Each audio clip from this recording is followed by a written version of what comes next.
2014 সালে 152 আসনে বিনা প্রতিদ্বন্দ্বিতায় নির্বাচিত, 2018 সালে দিনের ভোট রাতে আর 2024 সালে ডামি প্রতিদ্বন্দ্বী প্রার্থী নিয়ে নির্বাচন করে দেশে বিদেশে তুমুল সমালোচনার মুখে পড়তে হয় কর্তৃত্ববাদী আওয়ামী লীগ সরকারকে।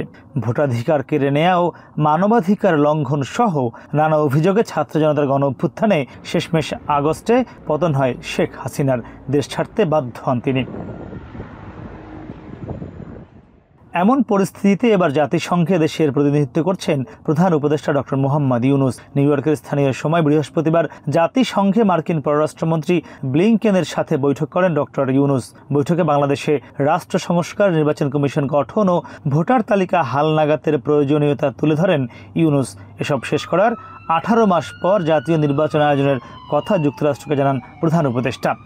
কথা হয় দেশ পুনর্গঠনে জো বাইডেনের দেয়া প্রতিশ্রুতি বাস্তবায়ন নিয়েও। এদিন বৈঠক হয় ইউরোপিয়ান কমিশনের সাথেও। বৈঠকে দুই পক্ষই বাংলাদেশ থেকে পাচার হওয়া অর্থ ফেরত ও দুর্নীতি দূর করতে সহায়তার আশ্বাস দেয়।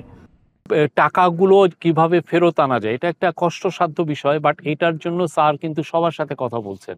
আজকেও এই ব্লিংকেনের সাথে এটা একটা বড় ইস্যু ছিল এটা, এবং ইউএস তার টোটাল সাপোর্ট দেওয়ার কথা বলেছে যে কিভাবে মানে যেই টাকাগুলো বাইরে চলে গেছে, এটা শুধুমাত্র ইউএস বা যে কোনো দেশে, মানে বিদেশে যে টাকা পাচার হয়েছে সেটা কিভাবে বাংলাদেশের টাকা, বাংলাদেশের মানুষের, বাংলাদেশের ট্যাক্স পেয়ারের টাকা কিভাবে আবার দেশে ফিরে আনানো যায় এবং দেশের পুনর্গঠনে এই টাকাটা কিভাবে নিয়োজিত করা যায়। এদিন ডক্টর ইউনুস বৈঠক করেন যুক্তরাষ্ট্র বাংলাদেশ ব্যবসায়ী কাউন্সিলের সাথেও। সেখানে ইউনুস দৃঢ় কণ্ঠে বলেন, ব্যবসা বাণিজ্যে বাংলাদেশ ঘুরে দাঁড়িয়েছে। আগামীর অর্থনীতি হবে দুর্নীতিমুক্ত, শ্রমিক পাবে তার ন্যায্য অধিকার। তাই নতুন বাংলাদেশে বিনিয়োগের আহ্বান জানান তিনি। Economic cooperation, trade, Rohingya issue এসছে, তারপরে কাউন্টার টেরোরিজম এসছে, লেবার ইস্যু এসছে, এবং প্রত্যেকটা বিষয়ে ইউএস তাদের, এবং এন্টি করাপশনটা খুবই ইম্পর্টেন্ট, সেই বিষয়ে কথাবার্তা হয়েছে। এদিন প্রধান উপদেষ্টা বৈঠক করেন জাতিসংঘ মহাসচিবের সাথেও। সেখানে বাংলাদেশের অন্তর্বর্তী সরকারকে পূর্ণ সমর্থনের কথা জানান অ্যান্টোনিও গুতারেস। আন্তর্জাতিক অপরাধ আদালতের প্রধান প্রসিকিউটরের সঙ্গে এদিন একান্ত বৈঠক করেন বাংলাদেশের সরকার প্রধান। সেখানে জুলাই আগস্টে ছাত্র জনতাকে নির্বিচারে হত্যাকাণ্ডে জড়িতদের কিভাবে আইসিসির মাধ্যমে বিচার করা যায় সে সহযোগিতা চান ডক্টর ইউনুস। জুলাই বিপ্লবের জন্য প্রাথমিকভাবে যে কাজটা করা হয়েছে যে আমরা ইউএনের সাথে, ইউএনের যে হিউম্যান রাইটস অফিসের সাথে আমরা কথা বলেছি, এবং স্যারের ইনভাইটেশনের পরে ইউএন একটা ফ্যাক্ট ফাইন্ডিং মিশন পাঠিয়েছেন।